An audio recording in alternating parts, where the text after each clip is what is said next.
Skin के हवाले से हमने हमेशा अपने प्रोग्राम में सबसे ज़्यादा इम्पोर्टेंस दी है कि स्किन जो है वो बहुत अच्छी होनी चाहिए। स्किन के साथ ऐसा लगता है कि आपकी कंप्लीट लुक आ जाती है। ग्लास स्किन होनी चाहिए, कोरियन स्किन होनी चाहिए, स्पॉटलेस स्किन होनी चाहिए, ब्लेमिशेस फ्री स्किन होनी चाहिए। मगर स्किन के साथ साथ जो एक और कहते हैं ना कि पर्सनालिटी ट्रेट होता है, वो होते हैं आपके बाल। और बाल जो होते हैं नजरें एंड में बालों पे जाती हैं। किसी के बाल कम है तो हम कहते हैं हाय इसके तो बाल कितने कम थे। किसी को साइड से जो है गंजपन है, हम कहते हैं हाँ ये तो गंजा हो गया है। और किसी के बाल गिर रहे हैं तो हम कहते हैं पहले तो इसके बाल इतने ज्यादा थे और अब इसके बाल इतने से रह गए हैं।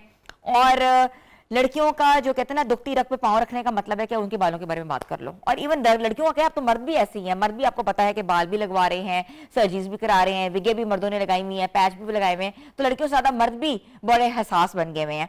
मगर कुदरती तरीका क्या है कि ऑफ कोर्स हमने स्ट्रीकिंग भी करनी है, हमने कलर्स भी करने हैं, हमने फैशन डाइज भी करने हैं, अपने अपने बालों के साथ छेड़छाड़ी भी करनी है।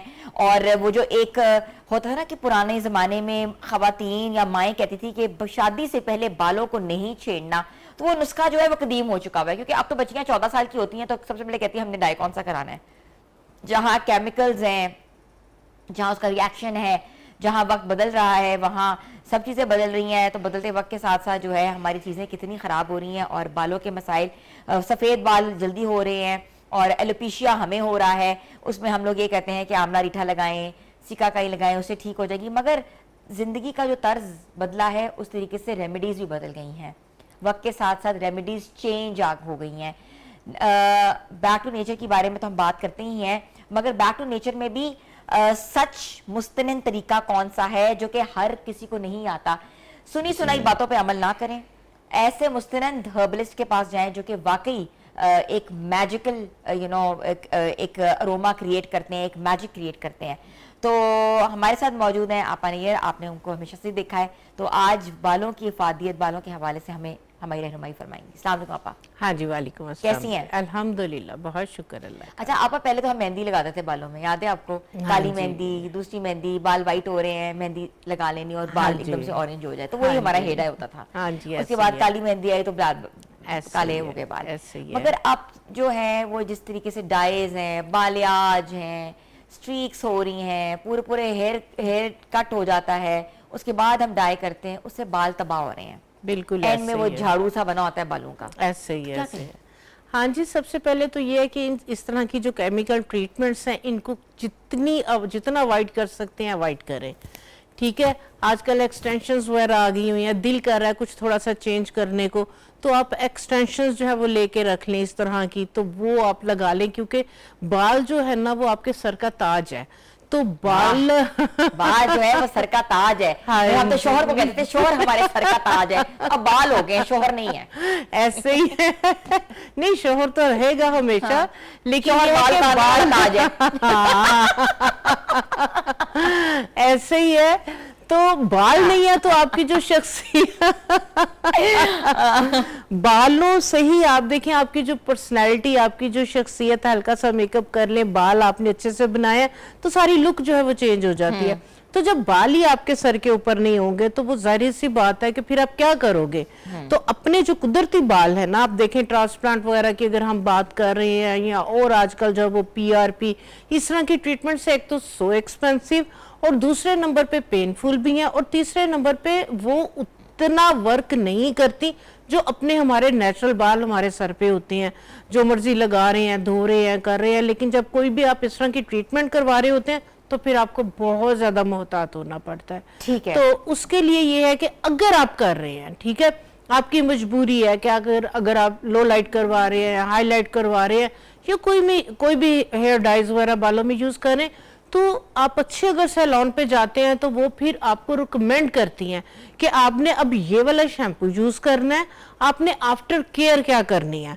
लेकिन हमारे यहाँ पे ये मसला होता है कि जो आफ्टर केयर, अगर हेयर मास्क कोई रिकमेंड किया है, सीरम है कि आपने जो ये सल्फेट वाले आम जो काउंटर पे पड़े हुए हैं शैम्पू ये यूज नहीं करने, आपने सल्फेट फ्री वाले शैम्पू जो है वो लेने, थोड़े से एक्सपेंसिव होते हैं, इतने महंगे नहीं होते, लेकिन क्या होता है कि वहां से लापरवाही करती है, जिसकी वजह से ज्यादा जो है वो बालों का नुकसान हो रहा होता है। ठीक है, अब आपने आजकल आप देखें आयरन, ब्लो ड्राई, ये चीजें भी चल रही होती हैं। इससे पहले आप देखें कि हीट प्रोटेक्शन जो है वो स्प्रे आए हुए हैं, सीरम्स आए हुए हैं, तो आप कम से कम इन चीजों को जो है वो लाजमी जो है वो फॉलो कर लें। अच्छा, आपने बात तो बड़ी अच्छी की है कि प्रोटेक्शन के लिए जो है ओवर केयर हमारी कितनी जरूरी होती है। सल्फेट फ्री शैम्पूज जो हैं, मुझे याद है आप पहले बनाना भी सिखाती थी घर में, कैसे बनाते हैं सल्फेट फ्री शैम्पूज, मगर ओवर द काउंटर्स फिर भी उनमें केमिकल तो होता ही होता है। हाँ जी, तो सल्फेट फ्री शैम्पू के आपके बालों को जो है वो प्रोटेक्ट कर देते हैं? जी जी बिल्कुल। जो सल्फेट फ्री शैम्पूज है ना, क्योंकि उसके अंदर जो शैम्पूज है उसमें SLS और इस तरह के जो है वो केमिकल्स हैं कि जो आपके बालों का मॉइस्चर आपकी स्कैल्प से जाके जो है वो निकाल लेते हैं। तो ऑलरेडी आपके बाल जो है वो डिहाइड्रेटेड हुए हैं, आपने इतने केमिकल ट्रीटमेंट्स वगैरह की हुई हैं। तो sulphate free shampoo just like एक क्लिनजिंग एजेंट है, वो आपकी क्लिनजिंग करता है, आपके मॉइस्चर लेवल को, आपको आपके बैरियर को डिस्टर्ब नहीं करता। उसके लिए मैं अपने हर प्रोग्राम में, मैं हर जगह जो है वो मैं आप लोगों को जो है वो हर्बल शैम्पू बताती हूँ। बहुत सस्ता है, बहुत इजी है बनाना।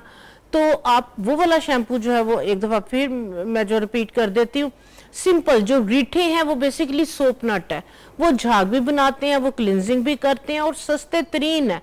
वो आप शैम्पू की जगह पे अगर जब आप वो यूज करना शुरू कर देंगे तो आप यकीन करें कि आप महंगे से महंगे शैम्पू साइड पे कर देंगे। को उबाल के आप सिंपल पंसारी की दुकान पे जाएं, वहां जाके आप जो है वो रीठों का पाउडर बनवा के ले आए। ठीक है, अगर 1 पाव रीठे का पाउडर है, 1 पाव उसके अंदर बेहतरीन रहता है माश की दाल, क्योंकि माश की दाल झाग भी बनाती है, मॉइस्चराइज भी करती है। 1-1 पाव बस ये वाले 2 पाउडर जो है वो आप बना के ले आए घर में। ज्यादा से ज्यादा 200 रुपया लगेगा आपका, और आपका पूरा महीना, चाहे हफ्ते में 2 दफा बाल धोएं, 3 दफा, 1 खाने का चम्मच आप ये वाला पाउडर लें, उसको जो है वो 1 कप खोलते हुए पानी में डालें, 5 मिनट के लिए छोड़े, ये आपका बेहतरीन जो है ये शैम्पू बन जाएगा। इसको आप अपने जो है वो बालों में लगाएं, रूट्स लेंथ एंड पे लगाएं, मसाज करें, बाल वॉश कर दें। आपके बालों की क्लिनजिंग भी करेगा, इम्प्योरिटीज को भी रिमूव करेगा, ऑयल वगैरह भी निकाल लेगा, और आपका जो प्रोटेक्टिव बैरियर है, आपका मॉइस्चर है, उसको भी डिस्टर्ब नहीं करेगा। अच्छा, ये तो आपने एक तरीका बता दिया कि किस तरीके से आपने घर में शैम्पू बनाना है, ठीक है, और उससे आपने बाल वॉश करने हैं।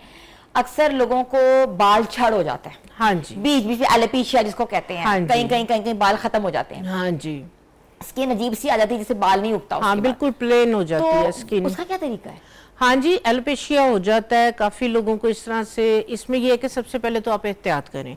आप अगर कहीं सैलून वगैरह पे जा रहे हैं, कोशिश करें अपना टॉवल, अपना ब्रश, अपनी कंघी रखें। घर के अंदर अगर किसी को हो गया तो ये एहतियात करें बहुत ज़्यादा। उसके बाद इसके लिए जो है वो बहुत सिंपल सी जो है वो रेमेडी है, रसौंत। ये आपको आराम से पंसारी की दुकान से मिल जाएगी। आपने क्या करना है, रसौंत आप ले आए, रसौंत और बाउची या बापची, ठीक है। आपने क्या करना है, आपने 50 ग्राम जो है वो रसौंत ले लें, 100 ग्राम बापची का पाउडर बना ले। ये एक तरह से सीड है। आपने क्या करना है, जहां पे एलोपेशिया हुआ है वहां पे आपने थोड़ा सा कपड़े के साथ रब कर लेना बालों को, सर को धोने के बाद, ताकि ब्लड सर्कुलेशन बेहतर हो। उसके बाद आपने जो ये बाउची और रसौंत थोड़ा सा पानी मिक्स करके ये वाली मरहम सी आपने उस जगह पे लगा लेनी।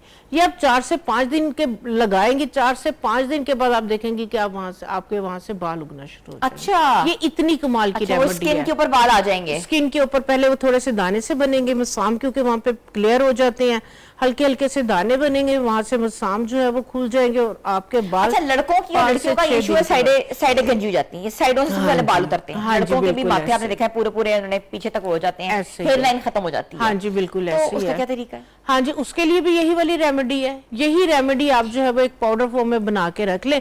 जब आप जो है वो इजी है, घर आ गए हैं, सर धोया, आपने पहले टॉवल या कपड़े के साथ वहां से रब करना है 1-2 मिनट, ब्लड सर्कुलेशन को तेज करना है। उसके बाद आप ये पानी के अंदर मिक्स करके मरहम लगा के 1 से 2 मिनट मसाज कर लें।